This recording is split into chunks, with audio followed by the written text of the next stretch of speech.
Duat ndalem pak tek kombëtarja jonë, tek grupi ynë, tani kemi 2 ndeshje të luajtura për 4 prej ekipeve, vetëm Serbia nuk ka zhvilluar ende asnjë ndeshje për të kuptuar se cili do të jetë sfiduesi për vendin e dytë, se besoj vendi i parë vështirë të ketë rival.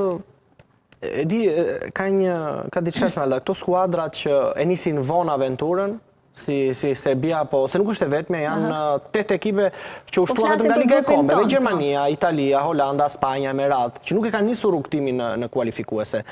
Gjithmonë duket sikur ka një lloj avantazhi, ose le të themi, e kanë studiuar mjaft mirë kundërshtarin, kanë pasur gjithkohë në dispozicion, ndoshta vinë si të nënvlerësuara, megjithëse Serbia apo ndonjë skuadër tjetër që është e nivelit mesatar dhe nën mesatar mund të nënvlerësohet, por ekipet pastaj si Gjermania, Spanja, Holanda e me radhë nuk është se janë nga ato skuadra që ti mund t'i shikosh si skuadra që nuk do të bëjnë mirë. Sa i përket grupit ton, 3 pikë Shqipëria, 3 pikë Letonia, besoj se ndeshja ne kemi thënë gjithmonë. Ju e cilësoni me drejtë që Anglia është e kualifikuar, megjithëse te kjo Angli asnjëherë nuk kemi besuar. Paktën në dekadën e fundit, por edhe më herët, Anglia nuk është se ka bërë. Në dekadën e fundit ndjes ka bërë, ka shkuar në finale. Shkon. Problemi është se aty e ka problemin që atë ka shkuar në finale me Gareth Southgate. Me një ecuri, le të themi me shumë pragmatizëm si skuadër, me të shfrytzuar ato rastet minimale që krijoheshin, por jo me futboll të bukur. Tani Esmeralda, ju e pat një 2-0 në Angli, por më thoni, ju bindi ju Anglia? Po flasim për luan për Shqipërinë. Vlera ishte 13 herë më e ulët. Lojtari e tyre më ishte 10 herë më ishte se lojtari jonë. E kemi diskutuar në këtë studio që gjithmonë kemi bërë analiza. Ekipet të mëdha kur e din ose kur arrin fitore nuk kanë dhe pse impenjohen aq shumë. Tonas me ekipe si. E përmendëm pak dje, duhet gol avarazh. Po them kod, nëse ne mundim Anglinë, të lutem. Ja ta mundim Anglinë 2-0 këtu. Dhe të jetë me pikë barabarta me ne. Si do ndjetë Anglia? Po marr më të çuditshme në thonë. Ja jemi barabart me Anglinë. E di që jeni dhe një mbështetëse e Anglisë, kështu që jo, e ke gabim.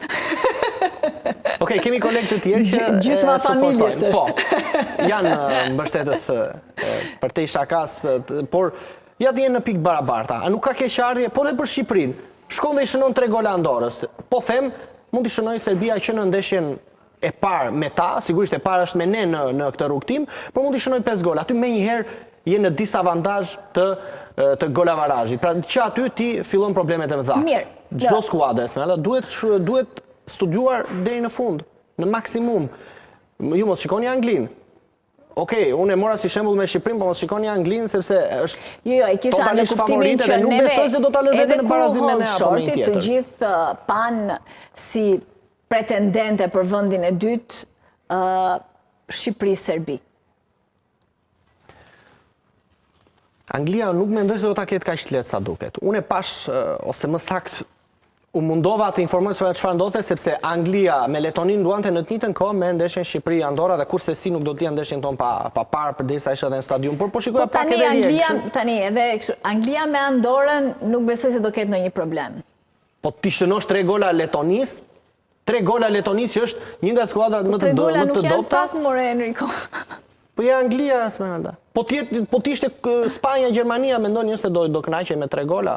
Jo, mendoj se mund dilnin në barazim. Duhen për gola avarazh, fundja, nëse ti i ke zgjidhur llogarit në ndeshjet e fundit mund të provosh atë rotacionin me futbollistët, megjithëse shiko, një shembull, ne do ta diskutojmë më vonë. Keni Argjentinën e ka mbyllur 4 ndeshje para. 4 ndeshje para i kanë dispozicion dhe 4 ndeshje tjera kualifikuese e ka mbyllur llogarin. I ka shënuar maksimum gjitha skuadrave. Sa e fortë është Serbia? Nëse ikim me këtë iden, unë mendoj se personalisht mendoj se Anglia nuk është askund, që është më mirë se ne tjerë nuk diskutohet. Por mos u çudisni kur të kaloj me shumë vështirësi edhe grupin. Nuk di kush do të jetë problem, nuk di kush do të japë probleme. Unë kam idenë që edhe këtu tek ne në Shqipëri do të ketë probleme dhe mendoj edhe në transfertë me Serbinë ata do të kenë probleme. Jo për merit Serbisë, por për një lloj vështirësie që ka vetë si skuadër, për një lloj disfunksionimi do ta quaj unë. Në 10 raste Anglia të shënoj 1 apo 2 gola shumë pak. Serbia, sa e vështirë do të jetë për ne kjo ndeshje? Nëse flasim në aspektin sportiv... Sportiv po flasë. Le ta cilësojmë në aspekt sportiv. Nëse flasim pastaj çfarë ndodh jashtë fushës... Po nuk ka rëndësi, ne po flasim strikt brenda fushës, po marrim si 2 ekipe. Po, do flas për aspektin sportiv, për të kaluar më pas ato faktorët e jashtëm se sa e ndihmojnë situatën brenda skuadrës. Po ti shikosh në nivel të drejt për drejt, dhe ti vendosësh në peshore, siç ju thatë, Anglia është më të rëndë se gjitha në krahun tjetër. Por edhe Serbia skuadër kualitative.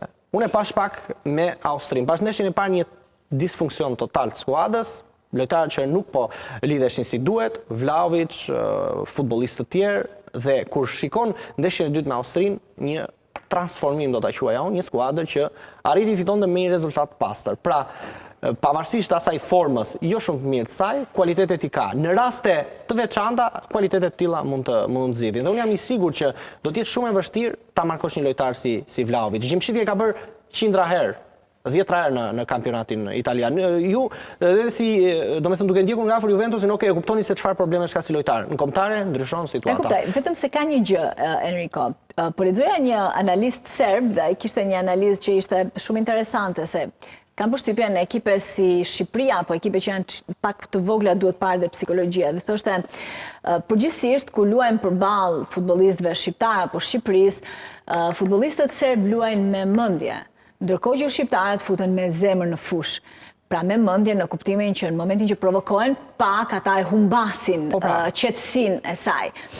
Por duhet ndoshta parë dhe ky aspekt, dhe këtu vike tifozët kuqezi apo grupet e tjera të tifozëve që ndoshta mund të ishin një ndihmë e mirë për kombëtaren në stadium. Te kjo doja të kaloja ku ju përmenda pak në fillim këto faktorët, sepse